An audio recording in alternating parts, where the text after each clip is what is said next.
When Cristiano Ronaldo stepped off the plane into a new chapter of his career, it wasn't just a football transfer. It was a geopolitical headline, a business signal, a cultural statement.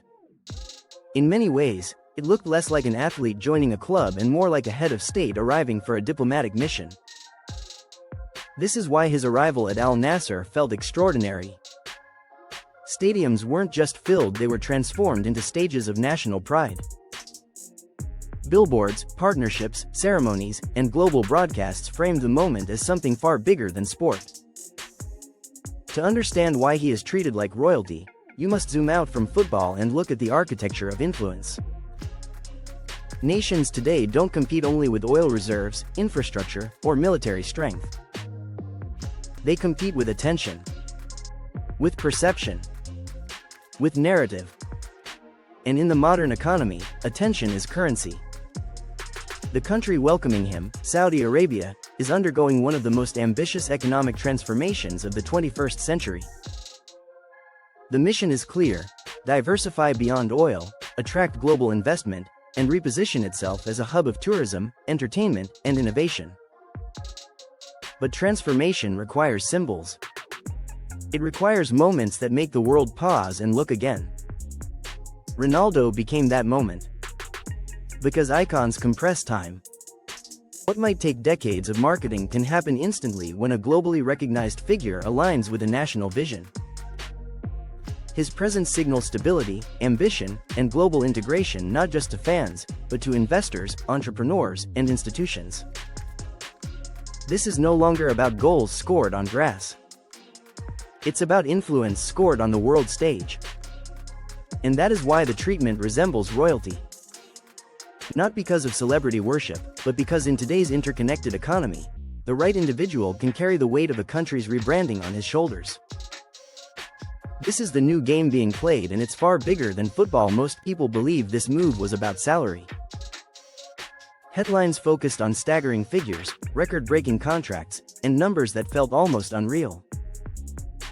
But focusing only on the paycheck is like staring at the price tag of a skyscraper while ignoring the city being built around it. The hidden truth is that Ronaldo wasn't just hired to play. He was positioned as a strategic asset. Historically, elite athletes built their legacies inside established Western leagues at institutions like Manchester United, Real Madrid, and Juventus. These clubs represented football's traditional centers of gravity. But economic power is shifting globally.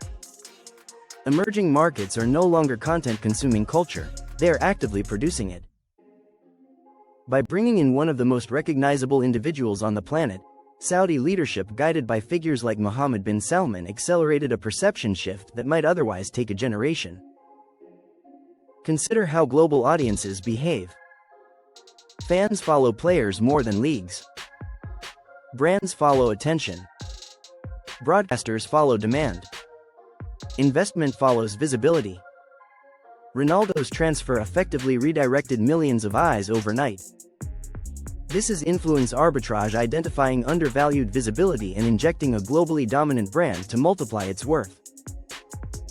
It's the same logic multinational corporations use when entering new markets: anchor trust with a universally recognized face, then build ecosystems around that trust.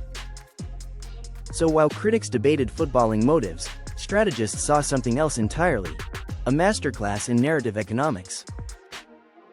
The move wasn't about where football is today. It was about where global business, tourism, and cultural relevance are heading tomorrow. And in that future, attention is no longer owned by the West alone. To understand the mechanics behind this phenomenon, you must think like an investor rather than a fan. Ronaldo represents what economists call a reputation multiplier. His presence doesn't add value linearly, it compounds it. When a global icon enters a developing sports ecosystem, three layers of growth activate simultaneously. First is validation. International audiences subconsciously interpret his move as proof of legitimacy. If a player who conquered Europe chooses this stage, the stage must matter. Second is commercial acceleration. Sponsorship deals, tourism campaigns, and global broadcasting rights expand rapidly because brands want proximity to recognizable excellence. Third is cultural transfer. Professional standards, training expectations, media professionalism, and youth ambition all rise to meet the new benchmark. We've seen smaller-scale versions of this before. When Lionel Messi joined Paris Saint-Germain, shirt sales exploded and global engagement surged. But Saudi Arabia applied that model not to a club, to an entire national project. This is the difference between a signing and a signal. Ronaldo functions like a flagship store on the most expensive street in the world. The store itself may not generate the highest profits, but it elevates the value of every property around it. The psychology is powerful. Humans associate greatness with geography. When elite performance is repeatedly broadcast from a new location, that location becomes aspirational. In financial terms, this is brand repositioning at national scale. Instead of exporting oil, the country is beginning to export experiences, events, entertainment, sports tourism, and global partnerships. And Ronaldo is the bridge between legacy perception and future ambition. He is not just participating in change. He is accelerating it. This strategy mirrors what the world's most successful companies and cities have done for decades.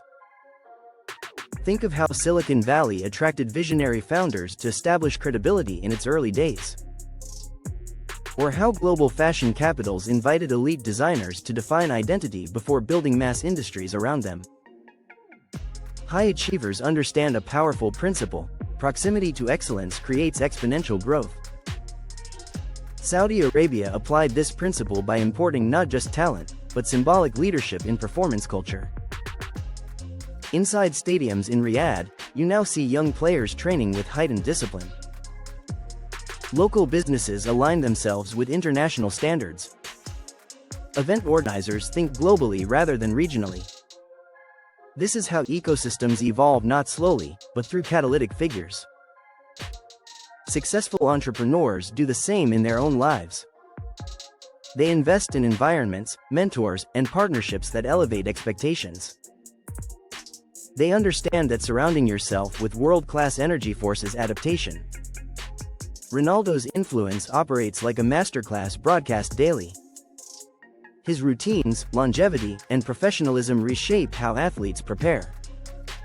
His global brand attracts conferences, exhibitions, and sponsorship networks that previously overlooked the region. Even sectors unrelated to sport benefit.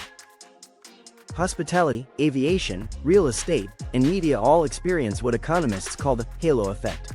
This is why nations and corporations alike are willing to make bold investments in singular individuals.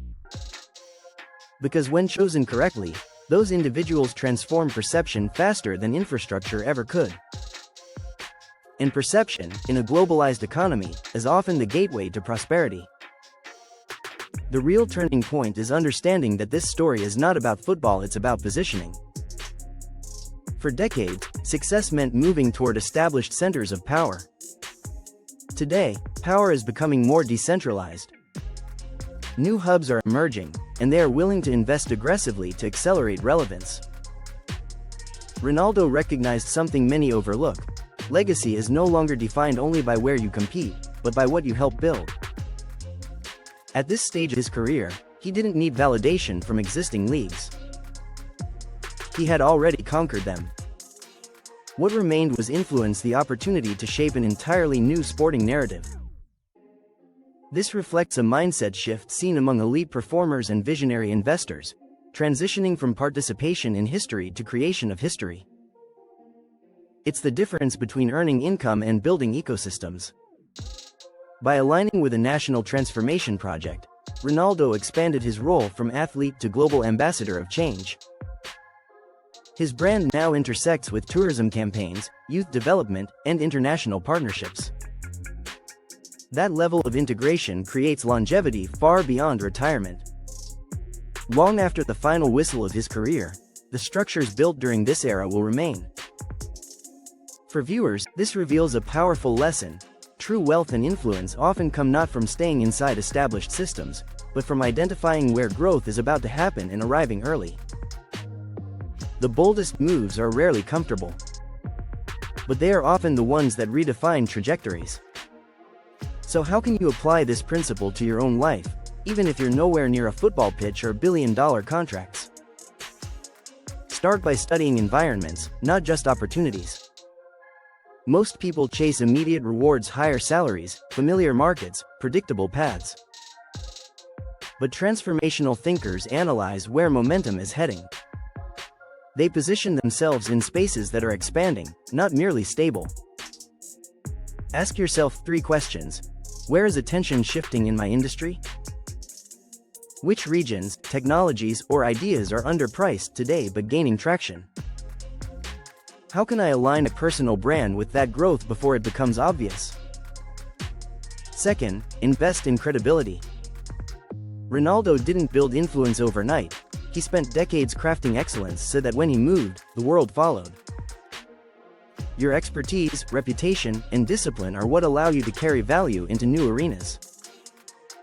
Third, think long-term partnerships instead of short-term wins. The most powerful collaborations are those that grow together.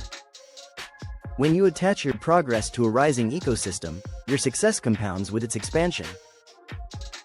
Finally, embrace calculated boldness.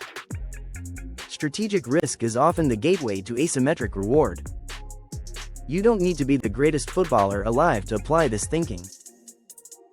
You only need the willingness to see beyond the present and align yourself with the future before it arrives. What looks like royal treatment is, in reality, recognition of strategic significance.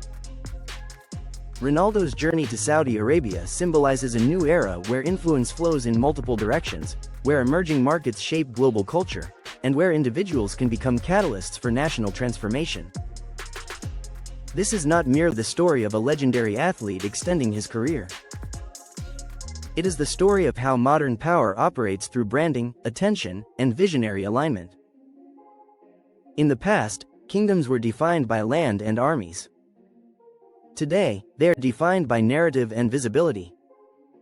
Those who command global attention wield a form of soft power that can reshape economies and perceptions alike. Ronaldo became a bridge between eras, from the traditional dominance of European football to a more distributed, globally competitive landscape. And the deeper message is this: greatness is not just about where you succeed. It's about where you choose to create impact next. Whether you are building a business, a career, or a personal legacy, the lesson remains the same. Go where growth is intentional. Align with ambition. Become part of something that is still being written. Because the people who shape the future are rarely those who stay inside familiar arenas. They are the ones willing to step into new worlds and elevate them.